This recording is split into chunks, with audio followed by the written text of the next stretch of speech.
कन्याकुमारी में मोदी के ध्यान पर क्यों हो रही है सियासत? आखिर विपक्ष को आपत्ति क्या है? क्या ये वाकई में एमसीसी का उल्लंघन है? सियासी उठापटक है या चुनावी चाल? नेताओं के बोल और इरादों में क्या है अंतर? राजनीतिक दंगल में कौन किस पर है भारी? हर सियासी दांव की इनसाइड स्टोरी प्रजातंत्र। नमस्कार, प्रभा साक्षी के खास कार्यक्रम प्रजातंत्र में आप सभी का स्वागत है। मैं हूं आपके साथ अंकित सिंह। लोकसभा चुनाव के अंतिम चरण से पहले अपनी ध्यान परंपरा को जारी रखते हुए प्रधानमंत्री नरेंद्र मोदी 30 मई से 1 जून तक तमिलनाडु के कन्याकुमारी की अपनी 3 दिवसीय यात्रा पर रहेंगे। सप्ताह भर चलने वाला चुनाव प्रचार समाप्त हो गया है। उनका आध्यात्मिक प्रवास 4 जून को लोकसभा चुनाव परिणामों की घोषणा से कुछ दिन पहले हो रहा है। पीएम मोदी की विवेकानंद रॉक मेमोरियल की ध्यान यात्रा काफी हद तक वैसी ही है जैसी उन्होंने 2019 और 2014 के लोकसभा चुनाव का मौसम खत्म होने के बाद की थी।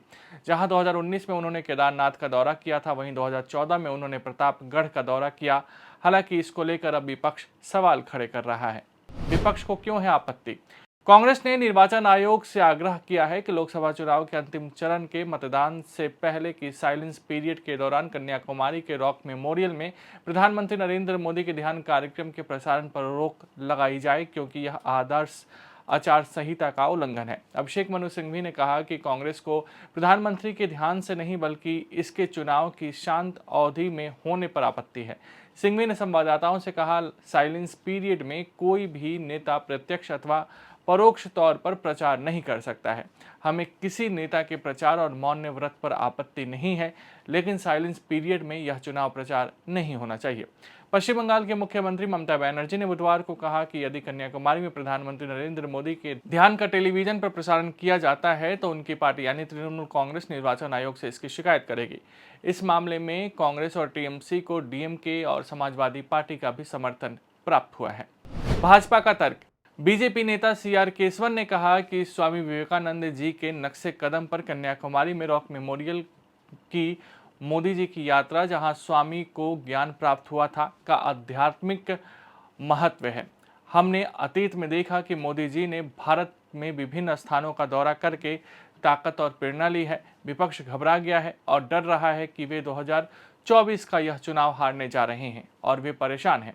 उन्होंने कहा कि जनता कांग्रेस और इंडी गठबंधन की इस नकारात्मक राजनीति को खारिज कर देगी।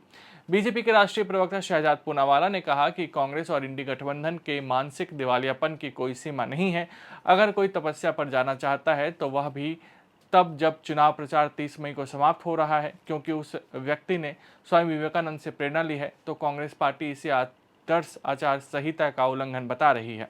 पहले उन्होंने राम मंदिर का विरोध किया, सनातन को डेंगू बताया और अब कांग्रेस और इंडी गठबंधन को किसी के तपस्या पर जाने से दिक्कत है।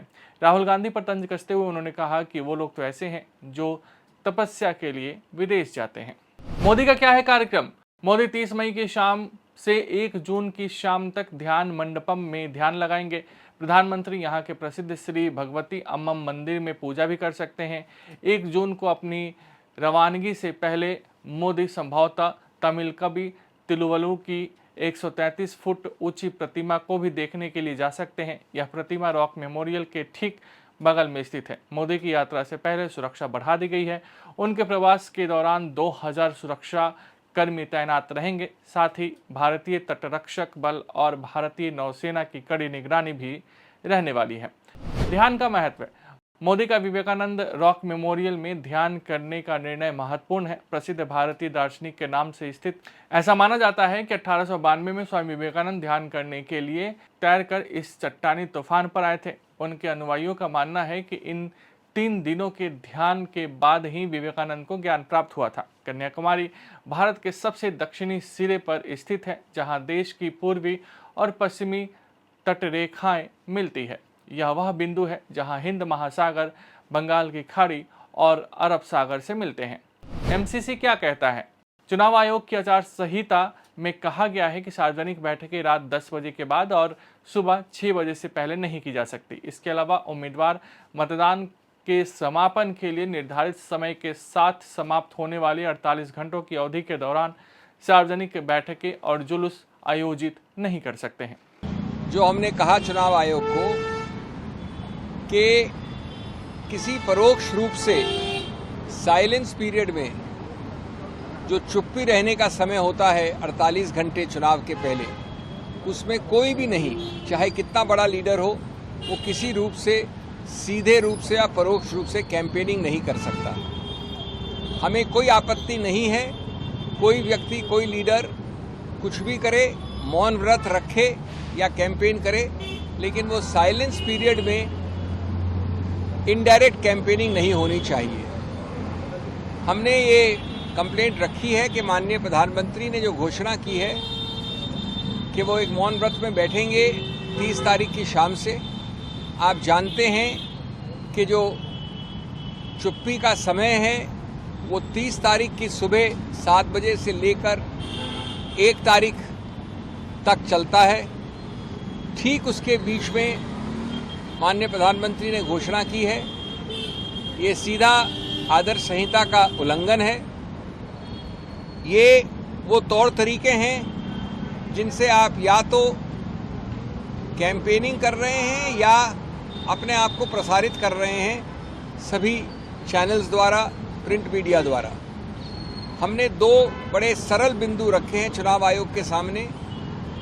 या तो प्रधानमंत्री इसको मात्र 24-48 घंटे बाद शुरू करें, 1 तारीख की शाम को वो हर प्रकार का आध्यात्म मौन व्रत कर सकते हैं अगर वो चाहें तो, और या अगर वो इंसिस्ट करते हैं कि कल शाम को 30 तारीख की शाम को शुरू करेंगे जैसा कि घोषणा में आया है, तो ये आवश्यक होना चाहिए प्रतिबंध चुनाव आयोग द्वारा कि इसका प्रसारण न प्रिंट न देखने वाली मीडिया, विजुअल मीडिया के द्वारा प्रतिबंधित होना चाहिए। वो खुद कैंडिडेट हैं इस आखिरी चरण में। 55 करीब 55 के आसपास कॉन्स्टिट्यूएंसीज हैं और इस प्रकार का प्रसारण बिल्कुल नहीं अनुमति मिलनी चाहिए। कांग्रेस पार्टी इंडी अलायंस की मानसिक दिवालियापन और विवशता की कोई सीमा नहीं है। अब बताइए कि 30 तारीख के बाद जब कैंपेन समाप्त हो जाता है, कोई व्यक्ति तपस्या करना चाहता है, कोई व्यक्ति कहता है कि उन्हें स्वामी विवेकानंद से प्रेरणा मिलती है, तो वो वहां पर जाकर अपनी आस्था के अनुसार तपस्या करना चाहता है और मौन रख रहे हैं, प्रचार प्रसार नहीं कर रहे हैं, तो वो मॉडल कोड ऑफ कॉन्डक्ट का वायलेशन कांग्रेस पार्टी बुला रही है।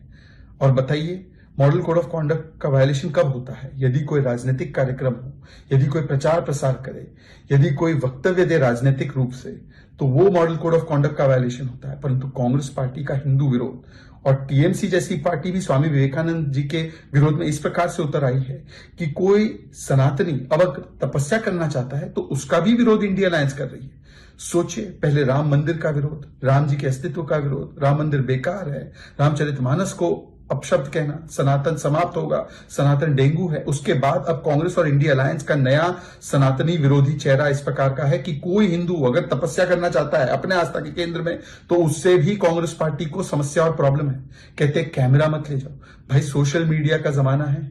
सोशल मीडिया के जमाने में करोड़ों लोगों के पास मोबाइल फोन भी है, करोड़ों लोगों के पास सस्ता इंटरनेट डेटा भी है। 10 साल में जो काम हुआ है, मोबाइल फोन की मैन्युफैक्चरिंग भी बढ़ी है, डेटा का कॉस्ट भी कम हुआ है। किसी को रोका जा सकता है क्या? तो ये केवल और केवल विरोध करने के लिए विरोध है। मतलब कि मोदी जी अगर चंद्रयान 3 जहां टच करता है उसका नाम शिव शक्ति पॉइंट रखे तो उसका भी विरोध करना है। मोदी जी राष्ट्र हित में कोई कार्य करें तो उसका भी विरोध करना है। और विरोध करते करते आज हिंदुओं के तपस्या करने का भी विरोध करना है। मतलब कोई हिंदू तपस्या करने जाना चाहता है अपने आस्था के केंद्र में तो उसका विरोध। स्वामी विवेकानंद जो कोई राजनीतिक दल के नहीं बल्कि दुनिया के आदर्श है, वो सभी के लिए प्रेरणा स्रोत है। अगर उनके सामने हम लोग नतमस्तक होते हैं तो उसका भी विरोध टीएमसी करना चाहती है। ये दिखाता है कि कांग्रेस और इंडिया अलायंस मोदी विरोध में किस स्तर पर जा सकती है।